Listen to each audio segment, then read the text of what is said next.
Welcome and thank you for joining us on episode 8 of season 3 of our ScotiaLIVE webinar series. I'm Sharon K. Stewart, Assistant Vice President, Portfolio Advisory at Scotia Investments. The topic of wealth building is always exciting. That pulls everyone in. We like to hear about that success story. We want to hear how the person did it, how they started, how they built, and how they sustain it. Today, we will engage in an exciting discussion and learn how to build the healthy habits of a wealth builder. Here with me this evening are Philip Ramson, Managing Director of Chas E. Ramson, and Judine Fletcher, an Investment Advisor from Scotia Investments. Judine, Philip, welcome. Thank you for joining us. Thank you for having me, Sharon. Yes. We look forward to speaking to each of them to get insights on their own professional and personal perspective of how we can build wealth from the ground up. Please, for those who are joining us on Zoom, you can drop your chats and comments in the Zoom chats. And for those on Instagram Live, you can drop your comments or questions in the chat box. And we will try to answer as many of them as possible. Now, we'll start off with an inspiring story of a successful businessman. Our very own Philip Ramson, which is one of our clients at for corporate and commercial banking. Philip, tell us about yourself. Who is Philip the man, the history? How did you get here? Well, first of all, thank you very much for having me, Sharon K. It's an honor to be here. So, growing up in Jamaica, I'm a fourth generation Ramson in our family business. So I grew up going to school at St. Peter and Paul and on to Campion.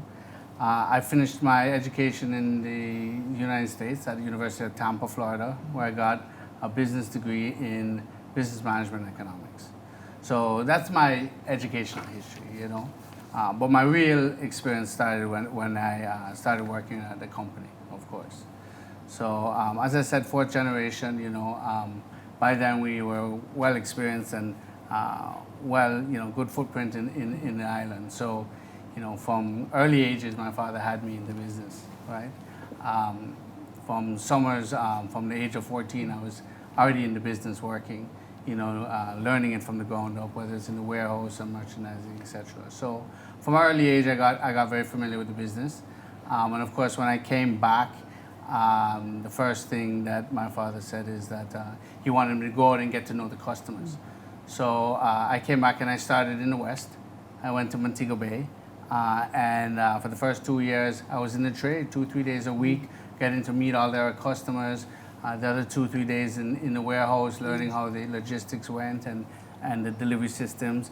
But really getting an understanding of distribution itself in the country. So, that's where I got my feet wet, and that's where it all started back in 2001. Well, the story of Ramson started long before you. Just tell me a bit about how that started. What was the business environment like? What were we going through as a country in Jamaica? Well, so our business was started in 1922 by my great-grandfather, Charles Ernest Ramson, and his wife, Rose Ramson. Back then, I can only imagine, but it was just after the First World War. So it was 1918 was when the war had ended. And so I think in Jamaica there was, this need and opportunity to look for products that weren't available in Jamaica, right? So in 1922, my great-grandfather Charles, he went out and he reached out, and the first product he actually represented was Kellogg's cornflakes, and I'm sure everybody knows Kellogg's, Yes. right? Yeah. So he went out and got the rights to represent them. And came back. And back in those days, they didn't have distribution businesses. It was done on an indent basis. So he would go around to the different stores, placing their orders, and then importing it and bringing it straight into the customers, right? And earning a commission on that. So that's how it really started. It was out of a need, And I say, we look at the times now, and things can be tough at times. But I can only imagine back then, the difficulties of getting products, the difficulties of distributing products, But I think he looked at the fact that, food is an industry that everybody, wants and needs. So from that, he jumped into that. And that's how the business started back in 1922. He, unfortunately, my great-grandfather, he passed away only 6 years after he started the business. So in 1928, when he passed away, his wife Rose had to take over. And back those days, I guess, it was kind of a man's world. And so for a woman to just jump in and take over, I thought, it's something that we admire and aspire in our business is that, Rose Ramsden, was the one who held it all together. She was a trailblazer. Yeah, she was. She was, in those times, Yes. But it did force my grandfather at the age of 19 to jump in. And so he, as a young man, got right involved right away. And that was 1932. And as a young man, he slowly took over the helms of it. And by, I would say, the mid-40s, he had moved the business to downtown Barry Street, where he then had warehousing. And he changed the business from indent buying to full-on distribution. So that was where he would then look for products, bring them in, store them, and then go out and be able to sell them and represent them, and go from earning commissions to running a full-time business. So you mentioned Kellogg's earlier. Yes. Is there any other product that is a staple in the Jamaican market right now? Well, I know of Fosco. And yes. I guess some of us who grew up on Fosco would like to know who is that lady on the box. I've always wanted to know. Don't you want to know, Jimmy? Yes, Yes, I've always wanted to know who is this person. Yeah, I mean, I think we over the years have been able to develop a lot of brands. I mean, starting off with Kellogg's being the oldest standing one, and developing many other brands. I mean, Saltfish was another item that he used to bring in there, and of course, as time went on, you see, back when it first started, there wasn't even manufacturing in Jamaica, in the early 30s, and when my grandfather really grabbed the helm in about 1960, he partnered with Kellogg's. And they formed a business called Caribbean Foods, which is the manufacturer of Fosco oats, Okay. right? And that's how it started. So, and just to let you know, the man on the box, Yes. the staff at the factory, Yes. they've named him. His name is Robert. Yes. Right? So everybody, always wants to know who he is, But the truth is that brand was a Kellogg's brand that we partnered with them, my grandfather, in the 60s to develop and open up a factory. See, back in the 60s when manufacturing was just starting to get going, the government had said, through Minister Robert Lightburn, that we need to look at manufacturing more than importing. Okay. And so that's where we developed it. Thank you for that bit of history. Yes. In terms of your family vision, looking back, is there any three main principles or values that you think would have transcended the different generations that you hold true to today to guide you? Well, I think importantly, when you're looking at a business and you want to see it carry on to the next generation, would be to try and ensure that your family get exposed to it from an early age. And as I said, my grandfather had started at 19 being pushed into the business. But I think he saw the value because my father was in the business from the age of 14. And I was in the business from the age of 14. My brothers were in the business from the age of 14 because it was important for us to get to know all aspects of the business. I think one of the successes and things that I am able to understand is that because I started at such a young age, where I understood how the warehousing worked. I did the merchandising. I was in accounting, customer service, in sales, that I understood all aspects of the business. So from a point of view of knowing what it takes for each part to run and appreciating each person's role, so that I know what maybe the challenges that they're facing, I think has brought a definite benefit to us. And that, for me, I see that definitely passed on generation to generation. So there's always hard work. You got in there early. Yes. So what, coming from that background, is there how's that shaped you today in terms of the pursuit of wealth? How do you view wealth? Well, I think true wealth, it depends on your happiness personally. I think that it's a balance of things. So. For me, being successful in business is important, absolutely. But there are other aspects of life. So I look at them from three pillars, right? Yes. You have career, you have family, and you have personal.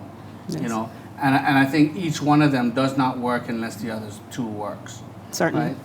So I think that career absolutely, because that's what puts food on the table. Yes. Right.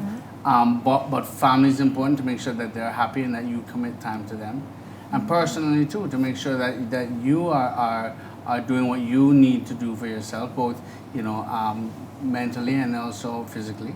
Right. So I think from a standpoint of that is important. Yes, those three pillars, career, Yes. family, and person. It's always important to understand what your why is Yes. at all times. And what is so important Yes. is how wealth can be so different for each person and how each person views it. Yes, that is so true. But somebody may value something that you don't see as a big deal. So that is definitely Exactly. a true thing. So moving on, in terms of sacrifice and consistency, I know over the generations, I'm sure you have had many examples of that, from your father to your great-grandfather, great-great-grandfather. Tell us about that and how that is important in building wealth.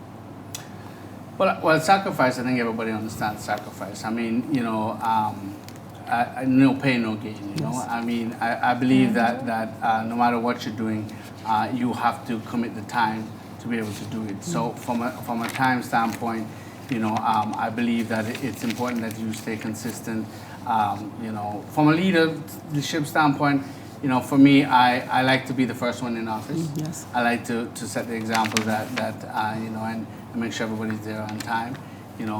If there is somebody that needs to go the extra mile, I like to be the one that says, I'll come in on the Saturday, I'll open up the warehouse on a Sunday if we need to do something. I think it's important. I think all of my family, we all feel the same thing. My brother's the same way, my cousins are the same way. It's that commitment to the company that I feel is where we can go that extra mile and stand out a little more in terms of that part. And of course, sacrifice in the terms of, my father and my grandfather always had this philosophy that, you always have to be growing the business, expanding the business. And in order to do that, you got to put the profits back into the business. So you're sacrificing in terms of making sure that whatever you're able to earn, it goes back into growing and developing that business. And I think that has proven itself successful because that's allowed it now to passing on to the fourth generation, which, about 2% of businesses make it to the fourth generation. So it's a proven success. Sacrifice is very important, and I'm Yes. sure later on in the conversation we'll hear more from Jadine as to the importance of sacrifice if you want to achieve your goals. So look forward to that, Exactly. Jadine. So you've spoken about your philosophy, your family's philosophy around sacrifice. And is there anything personally any compelling story that you'd want to share about making sacrifices? Well, I think that on a point of sacrifice, but also on a point of making sure that you're getting involved a lot in different industries and in the business community, and doing a lot of what I would say national community service kind of things, So, and I've learned that along the generations, our family's always been involved in the Jamaica Chamber of Commerce, has always been involved in the Jamaican Exporters Association. My grandfather at one point was the head of what is now JAMPRO. Things like that, developing a balance that I think, you spend time not just in the business, but also in the business community, and sacrificing. I wouldn't call it sacrificing, but definitely making commitments yes. to not just your business, but Jamaica as a whole, really helps to embed the business into the community. Yes. Philip, tell me a bit about your perspectives around borrowing to build wealth, building the business. Well, my grandfather always said it's better to spend somebody else's money than your own. Mm-hmm. So from that standpoint, you're always wanting to look. But in relation to a business, I think that the first thing you have to do is make sure that you don't borrow more then you can afford to pay it back. And that sounds simple, but the truth is that you have to look at what your income is now, what you're earning now, and what can you afford to borrow. But the other philosophy is that in order to grow your business, you do need to borrow money, right? So I look at it as simple as that if I want to buy a car, maybe I can't afford to pay for the whole thing right now, but I can pay a monthly payment, and then in 3 years' time or 5 years' time, I own the car. So from a business standpoint, it's like that. And I look at our business and I look at it in terms of projects. So what's the next project that we want to do? Do we need an expansion? Do we need to increase the fleet of trucks? Yes. Whatever it is. And then what can it take to do that? And can I afford the monthly payment? Yes. And then if I can, then absolutely I'm going to borrow somebody else's money. Oh, to do definitely, that. definitely. So, of course, debt, there's a place for debt Yes, in building wealth. absolutely. I think healthy debt is important. I think that in order for you to expand, you will at some point need to have a little debt on your balance sheet. Yes. Jadine, I mean, later on, I guess you'll speak some more about, healthy debt and how someone can leverage debt to build wealth over time. Yes.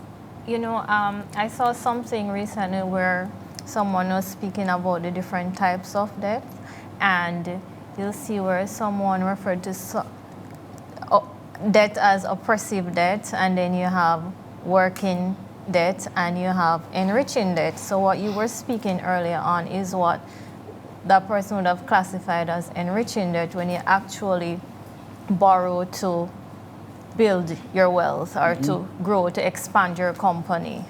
So yes, I'll touch on it later on. Okay. So we spoke a bit about your perspectives around it. But how do you see, in terms of accessing credit? Who are your partners? What is it, tell us about how important it is to have a partner as you build wealth. Well, my philosophy in business is that everybody is my partners, right? I think that when I look at whether it's my customer, my supplier, my banker, it's a partnership. And the way I look at it is that I want them to understand and know my business so that they know how to better guide me in those things. So when I look at if I want to borrow money and who I want to look at, and I use my bankers, right, which are you guys, right? I will talk to you about what I want to do, and I'll say, look, I'm looking to expand. I'm looking to add some more trucks to our fleet, and this is what I want to do. And then you guys will get to understand why we're doing that and what revenue is going to bring forward, so that you can better guide me as to that. So when I look at risk and I look at those things, I mean, as a business, you always are looking at risk and calculated risk, and I think that healthy risk is important for a business. But if you think of your bankers, as you were talking, as a business partner, then you can share with them everything that you are thinking, and be better prepared to invest. Yes, so I'd like to hear more about, so the company has been around for a long time. Yes. And I'm sure that, the seasons change. You have times where are bountiful, and there are times when there's a little bit of stress. Yes. So Like COVID. So I wanted to just tell me a bit about, how you would have weathered an adversity or a setback back then, and just bring it into where we are now with COVID. Sure. For me, COVID, and I'll speak to that because that was when I was at the helm. I am at the helm, and without a doubt, I think shook everybody in the business world as to what to do, when to do it, and because everything happened so fast, right? Where all of a sudden industries were closing and customers were uncertain and people didn't know what was happening. And I'm fortunate because I have 100 years of experience to lean on, and so I spoke to my father. And he laughed and he said, you should have been around in the 70s when there was political turmoil, and we were closing at midday and people were flying their families to Miami, right? So, and we actually, my mother and my brothers and I went and lived in Florida for a few months while my father stayed and ran the business, because he was not prepared to give up a business that had been around for so long, and was as stay and fight it. So So from a standpoint of that, there was fortunate for myself. But to go back to COVID and to be able to manage a pandemic, I think one of the things we learned is that never put all your eggs in one basket. And to diversify your portfolio as much as possible. Always very important. Very important. Very And important. being in the food business, what we looked at is that we try never to put anything, any brand, any industry category to represent more than 25% of our business. And in fact, if you ask my grandfather, he said 27.5%. I don't know where he got that figure, but that was the figure that he had. I'm sure there's some wisdom behind that. Well, it seemed to have worked. Yes. So, and for us, we're fortunate because with COVID that happened now, we know businesses closed, industries closed, tourism closed.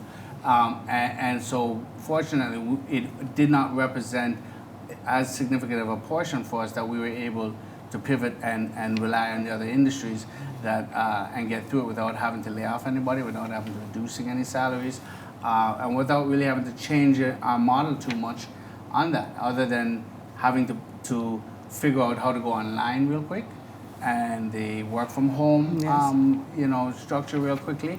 And those things were exciting, but at the same time, because of our diversity, we were able to be to stabilize. Okay, so you told a story just now about your father saying, you should have been, Here in remember the 70s. about the 70s. Yes. It seems to me that you were able to, in these COVID times, were able to lean on your father in terms of advice. How important is mentorship? How has that been for you?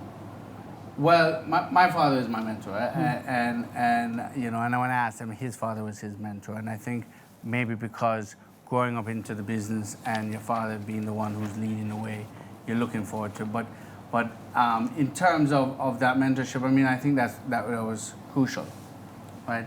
And I'm a big believer in mentors, and my father's my mentor in the way he does his business and the way he is as a father. But I also have other mentors in the business. I have mentors here locally, and I have mentors internationally. Fortunately, I'm in the capacity to be able to talk with other business leaders and understand.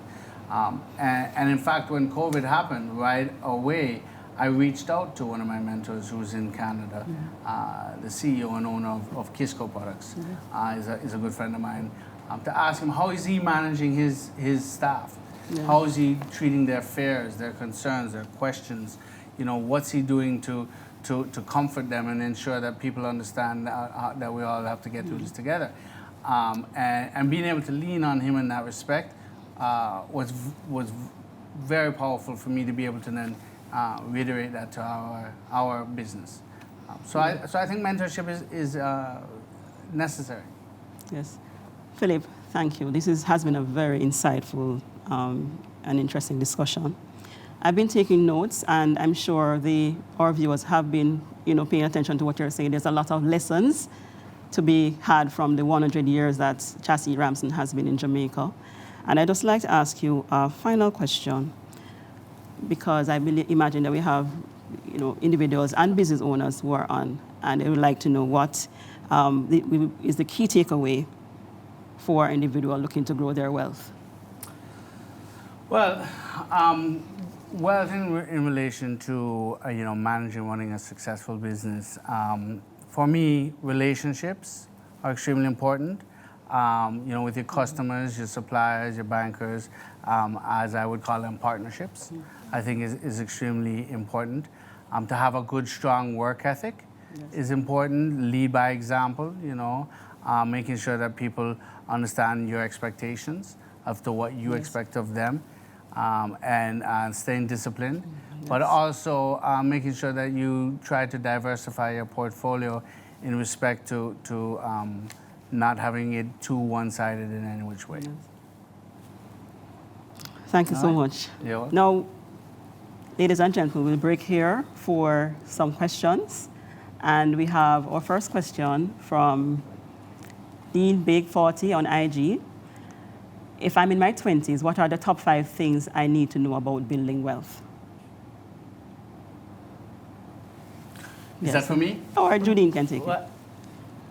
So I guess for me, Junine, I would say that, building wealth takes time. You know, I mean, I'm in my mid-40s and I'm still nowhere near where I'd like to be in relation to that. But it takes time.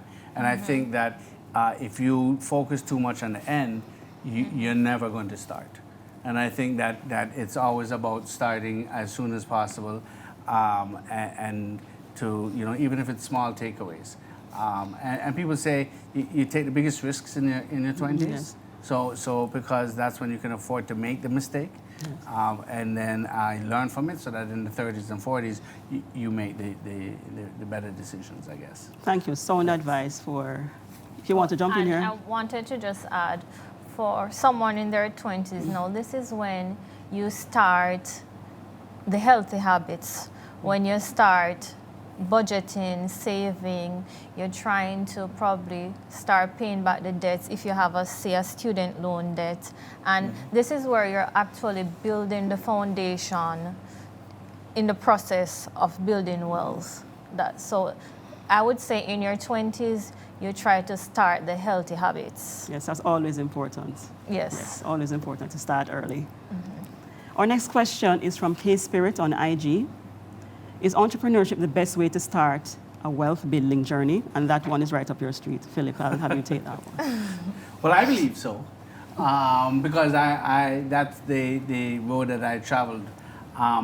But I would say yes, I like the fact that in entrepreneurship, you have control and you can pivot and move and change as you need be.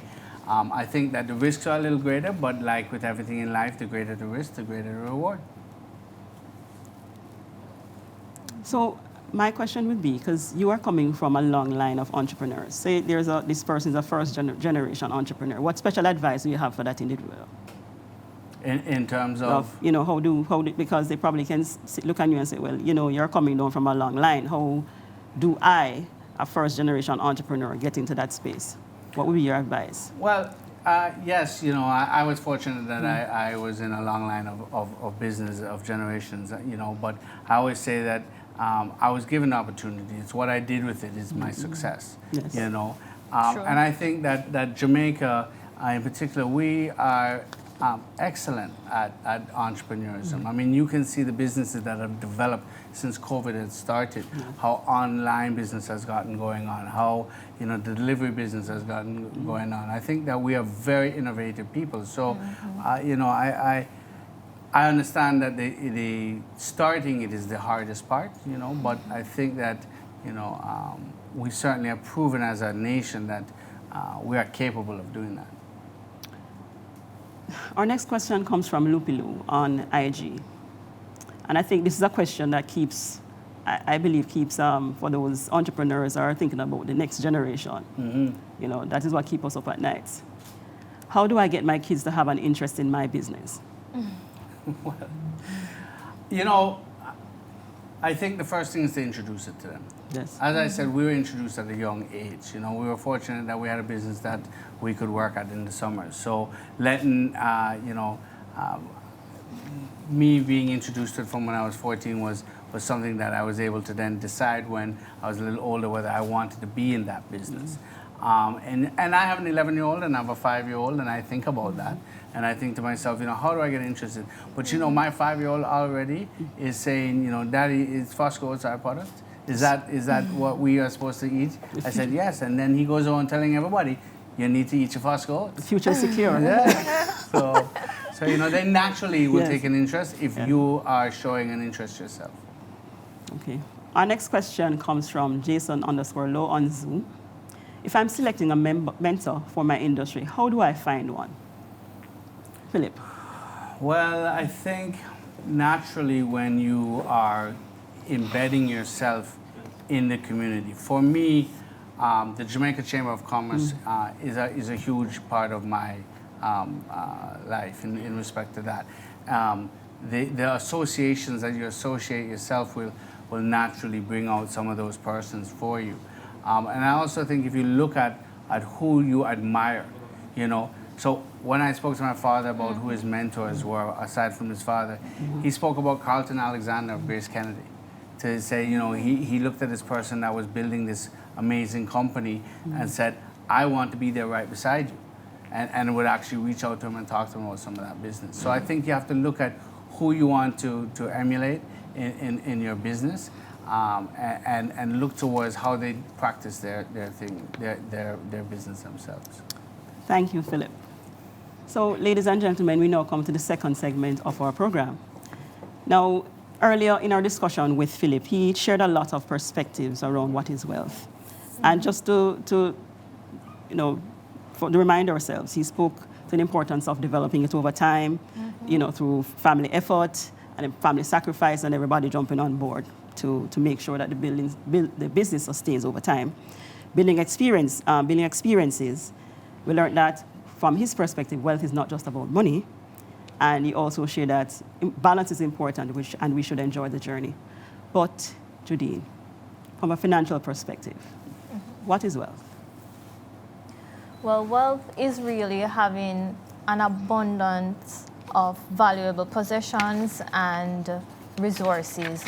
This is really where your assets or the capital that you own far outweighs your liabilities. And so assets can be in the form of investments, stocks and bonds that you own, real estate, art. Liabilities may be a loan or, you know, your personal expenses, taxes, thereabouts. So once the assets outweighs the liabilities, we're on track to building wealth. So you shared a bit just now, but practically speaking, how do we go about? Where do I start? Say I don't have any money. I hear about investing. I hear about the stock market. But how do I get started? You know, I always tell my clients, you need to be intentional about it. You need to stop saying you're going to do it and take steps to actually do it. Now, one of the first things you can do is to build a budget, make a budget, create a budget. You want to ensure that you also save. Now, budgeting is very important because it helps you to see where you're overspending. It helps you to realize what you can or cannot afford, because you're able to put down what your income is, what your expenses are, and then you're able to make a good analysis of that. I also want to highlight the fact that now there are a lot of budgeting apps. You don't have to do the manual writing down the income and expenses anymore. You can download an app on your phone and you input your data and it calculates it for you. So it makes it easier for us now to keep track of our expenses. Okay, so once we have done the budget, set aside some money, and we're ready to invest, what's the next step? Investing. Yes. So yeah, what's the first step when we're investing? What if I come to you and I say, you know, I have a chunk of change and I want to invest some money? What does that conversation sound like? All right, well, the thing is that let's start at persons always shy away from investing. It is, you'll hear someone say, investing is for the rich persons or for the wealthy people, but I want to say investing is for all of us. Now, understanding who we are as an investor is one of the most important things when it comes to investing. It helps you to actually reach your goals faster. Now, as an investor, you want to know what is your why? Why are you investing? What are your goals and objectives? Once you're able to know what your goals are, then you're better able to tell the time frame you have to reach these goals. Now, knowing your time frame, you're able to know what type of investments you can actually go into, how much you need to save, how much you need to invest to actually help you to achieve those goals. And risk tolerance, that's also very important. The level of risk you're willing to take. When we talk about risk tolerance, it's really, you have some persons who they'd say they are very low risk because they are not willing to take on the volatility within their portfolio. and you have those persons who are more tolerant to risk, which they are more willing to take on the volatility for a higher expected return. So once you know your goals, your time horizon, and the risk tolerance, then you're on track to putting together that investment portfolio. So earlier, Philip would have spoke to the importance, how debt would have been instrumental in growing his business. So share with us a bit about how in trying to achieve our goals, we can use debt. Well, one other thing is that, well, you have, as Philip mentioned, you have some debts that you'd consider good debt and bad debt. And the bad debts, we normally say those are, we can probably say they are budget killers. And remember, we're on the quest to building wealth. So what you want to do is to try to reduce the higher interest rate debts first. You want to reduce that as best as possible, because those can balloon out of proportion before you even know it. And you also want to try to pay your bills on time to ensure you protect your credit score, because in actually trying to build wealth, getting access to credit is a route you can take, so you want to ensure you're protecting that. And I mean, once you have reduced your debt, then you can actually focus on building wealth. So give us an example of what is good debt. You spoke What is about good debt? Earlier, you spoke about oppressive debt, which is bad. What kind of debt do we deem good debt? Or what I'd mentioned about enriching debt. I mean, I can give you a scenario. I had a client who wanted to buy those the big yellow Caterpillar machines. Right. He wanted to buy one. He actually had the funds in his investment that he could buy it cash. But instead, what he did was he took a loan. He used the investment as collateral, took a loan against that, and then he was able to acquire that machine. Now, the funds are still invested, so it's generating an income. He now has the machine, which is an income-generating asset, which is also generating that income to help him to pay back that debt, and he's still invested and earning from his investment. And that is actually helping him to grow and build his wealth. So that is what we mean when we say good debt. I'm sure Philip will have, many examples as how he would have used a similar strategy to achieve his goals. Yeah, I mean, I think it's healthy for companies to take on some level of debt. I think that from the perspective of what Jadine was saying is that, using your working capital to grow your business and using debt to buy assets to help expand the business is an important aspect of it. And I think that all businesses at some point, in order to expand, is going to have to look at that.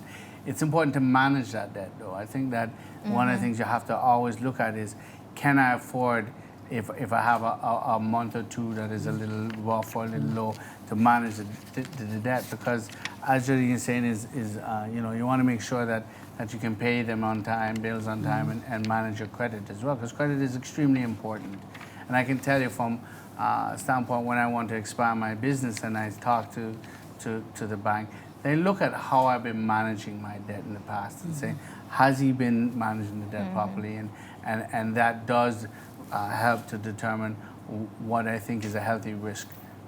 And so I think it is important. Thank you so much.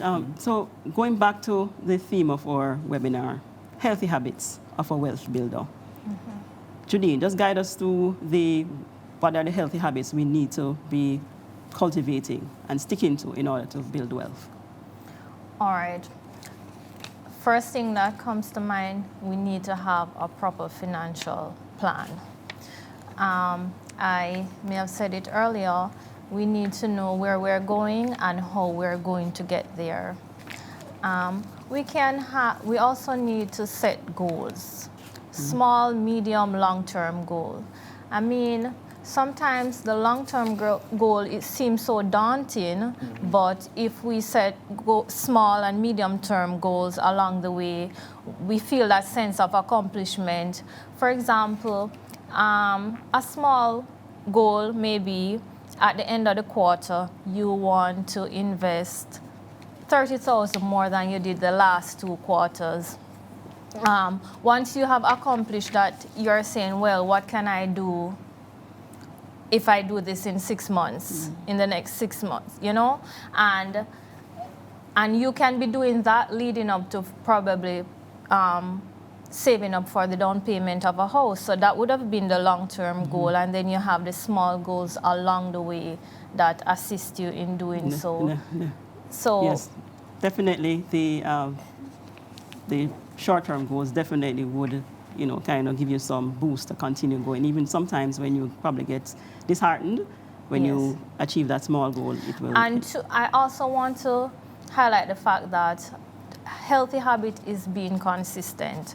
And Philip said it earlier, and you also want to stay invested. Yes.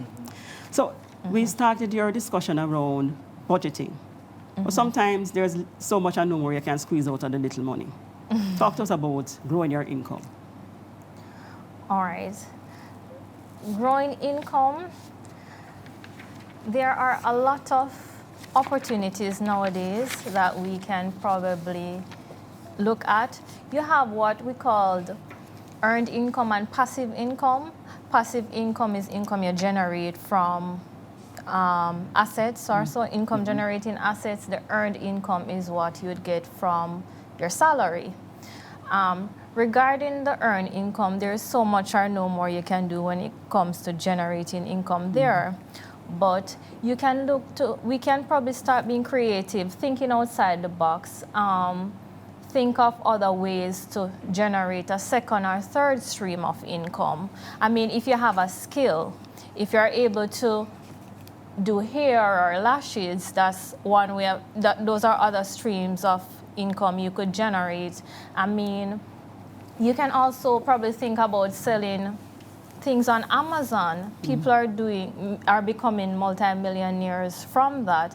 And the thing with building and growing wealth is that it's about the journey. It's not about the now. We're in this for the long term. We're doing this so that we can retire comfortably, so that we build a foundation for the next generation. Wow. So you try to, as best as possible, probably get some other streams of income. So if I added, I would just say that, you know, people aren't going to get wealthy from their income alone. They're going to have to look at how to put some of it into some other form of investment. So, you know, you have to look at what percentage of my income can I put aside. And maybe it's not enough that every month you're going to be able to invest it. But maybe you can add it up for a time period so that when an investment opportunity comes, so let's just say a new IPO comes out or something, and you want a little bit of you know, opportunity to invest in that.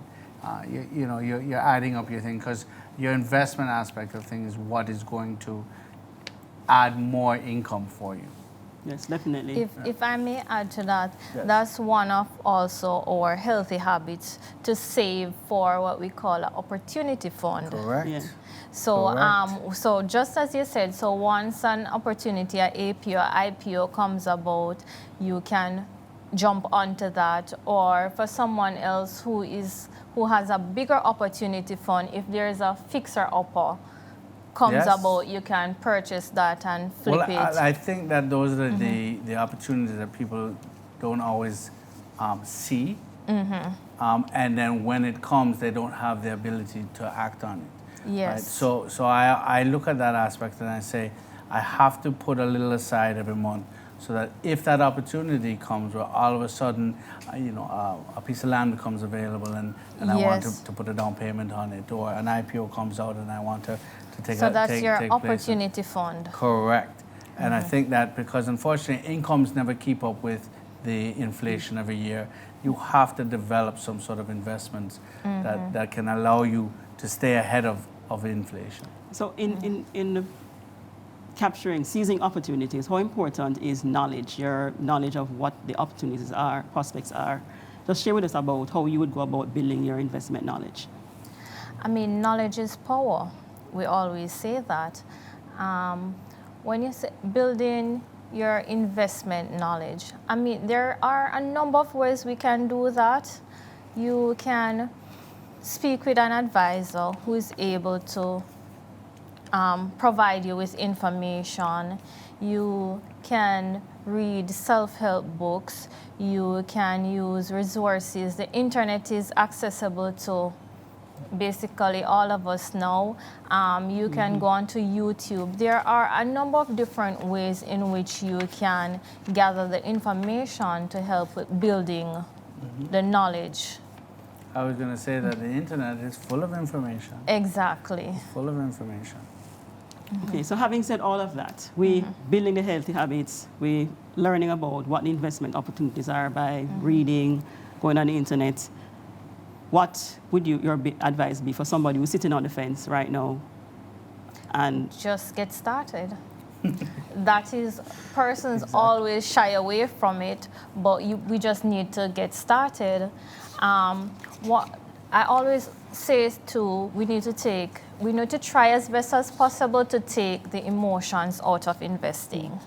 What I mean by that is that you'll find that you have some emotional investors, and we'd say they invest out of fear or possibly greed, meaning you're buying at when the market is on a high, but then because of greed, because you want to get all you can out of it, but you sell out of fear when the market goes down.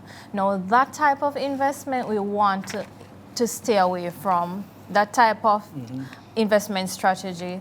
So in order to do so, we can try to diversify more. If we have a diversified portfolio, then it mitigates against the emotional investing. so when I were speaking to Philip at the top of the show, we spoke about, that there can be setbacks. Despite the best laid plans, they can fail. How would you advise someone who has suffered a setback? Certainly, in these COVID times, what would be your advice to them? All right.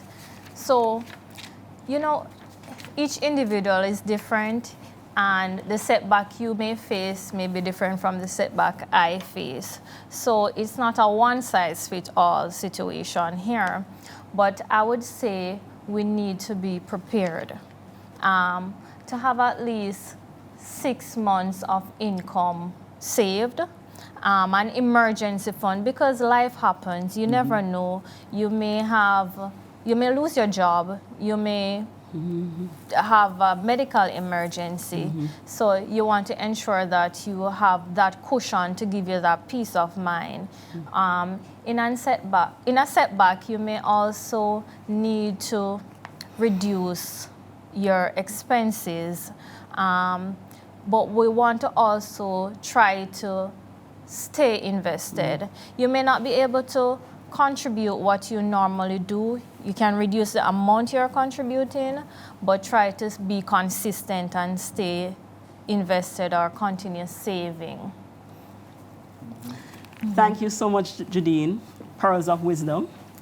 Now, ladies and gentlemen, we come to the second question and answer session, and we'll start taking some questions from this first one comes from Leslie Ann, the realist on IG, and this one is for Mr. Ramson. I've started a business in COVID, and it's been very challenging to keep up. How do you recommend I assess if I should continue? Wow. Well, first thing I would look at is what is the industry I'm in, and is that industry one that is thriving during these times or not? So, COVID has brought out the online business, has brought out the delivery business, different aspects. Food industry has been able to thrive. So am I in something that is thriving during this period? And I think you'd have to assess that and determine, is it the best time for this business now or not? And then look on that. And then from there, you have to manage your expenses versus, the cost of running the business versus your income, and determine if this is something that is suitable for this time. Our next question comes from Sweet Jenny on IG. I want to build wealth, but I am low risk and afraid of losses. Is that something I can get over to get ahead in life? Jadine, you want to take this on? Yes, it's definitely something you can get over, because once you have knowledge or you have information to help you make informed decisions, you actually get over that fear. And I could give an example again. I have a client as well who initially, when he started, well, when we had the first conversation about investing, he's like, I don't want to lose my money. I have worked hard for it. I'm not from a wealthy family.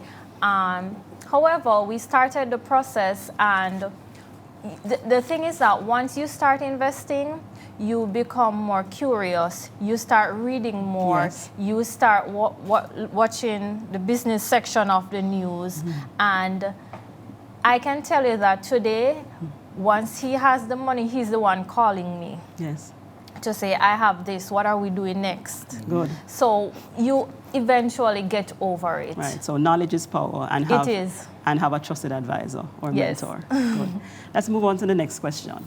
I am blessed on IG is asking, I try my best to budget, but with a reduced salary from COVID, it's hard to commit to the amount I want to save monthly. What would you recommend, Jadine? All right,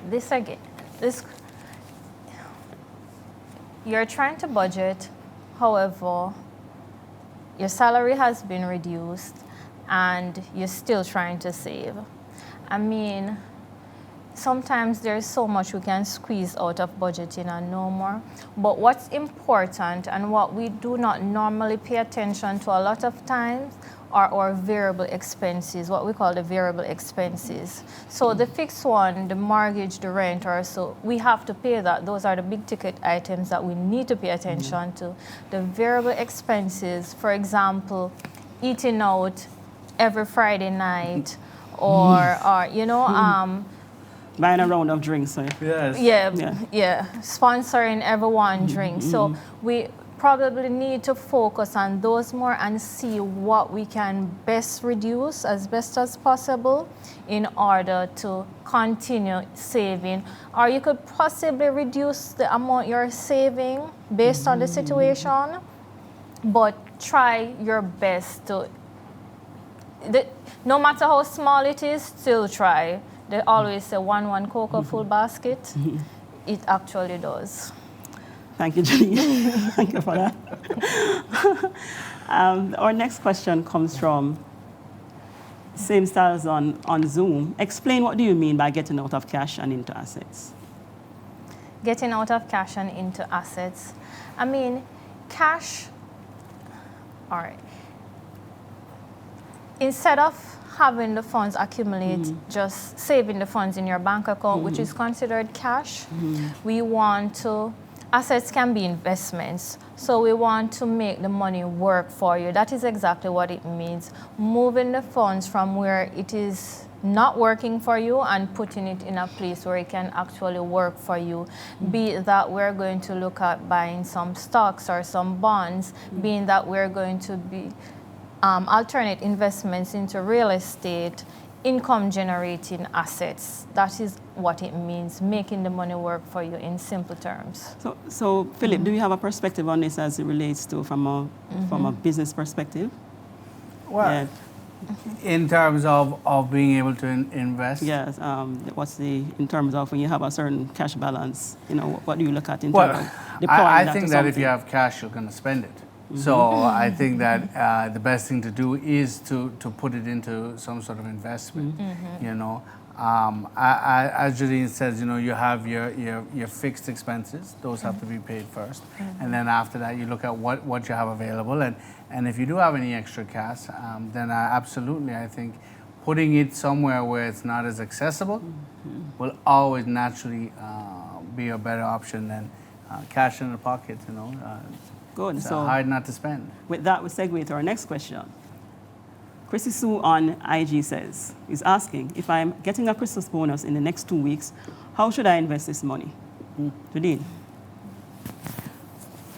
Well, there are a lot of factors we have to consider with this, being that it depends on each individual, where you are in your life, what your goals are, what time horizon are we working with, what's your risk tolerance. I would say the best thing for Chrissy is to probably sit with an investment advisor, let us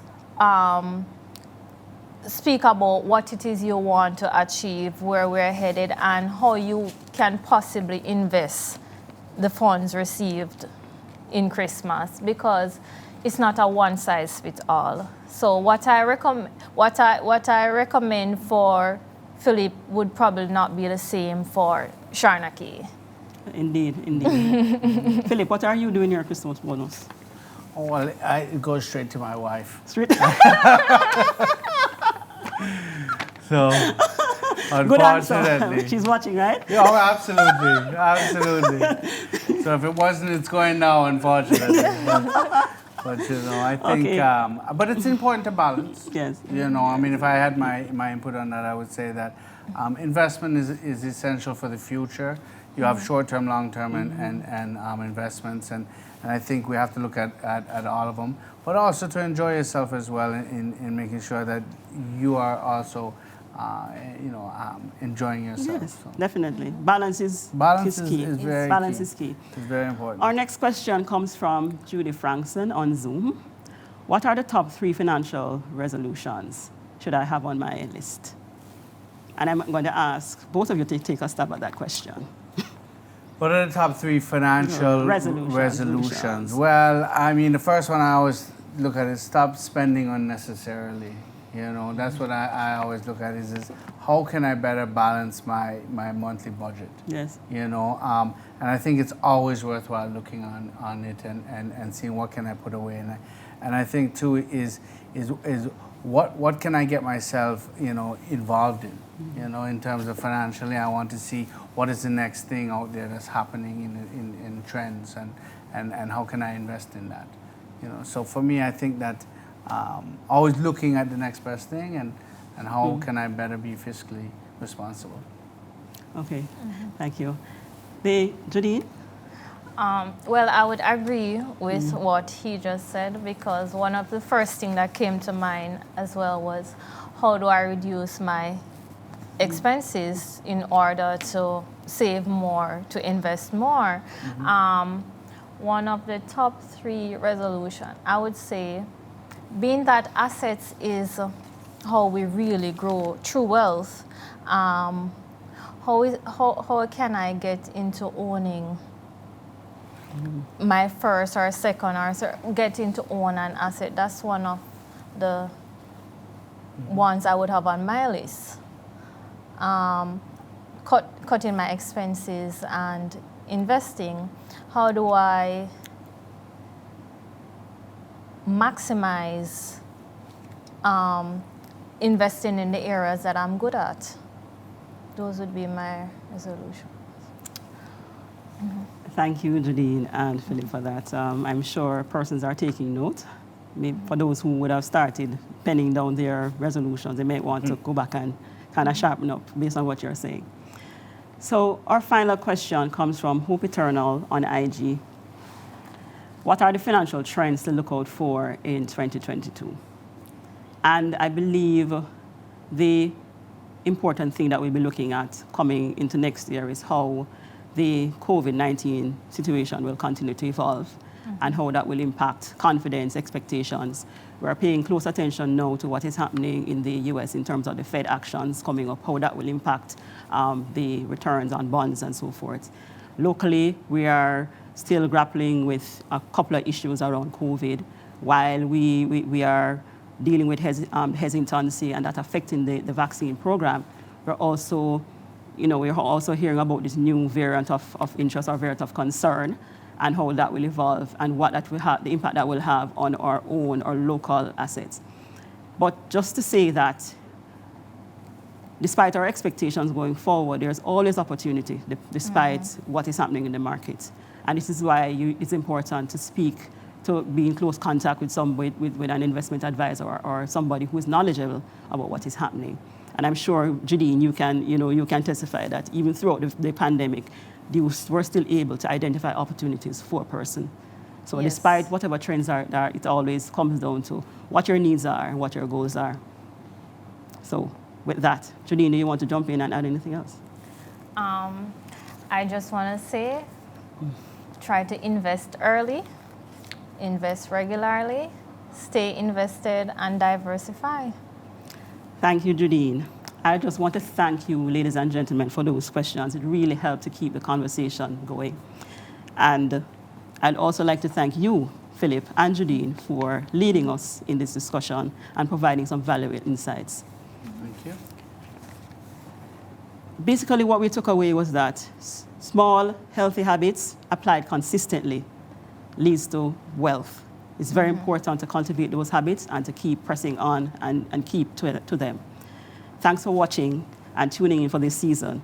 In case you missed parts of this episode, you may look at our YouTube page for and view them on demand. Thank you so much for joining us, and until we see you again, take care.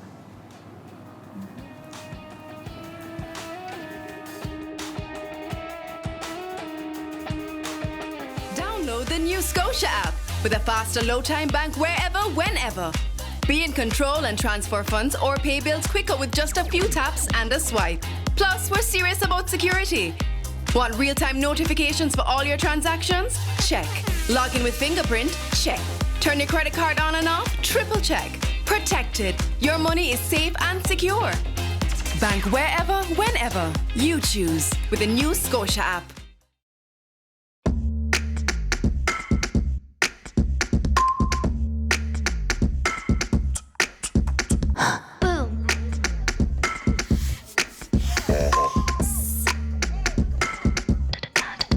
Wow. Stop. What?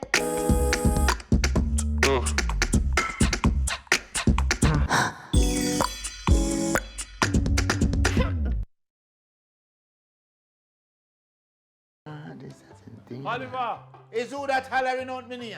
who are you following me? Go to Scotia Bank. Quick. Go which bank? Whole foot like we fit on our yard and bank online. Ain't that safe? It's the safest thing. Just download the Scotia app or go to Scotia online for everything like transfer or check your balance and everything online free. Free. Bank with Scotia online. Let me show you. But I'm not going with my phone.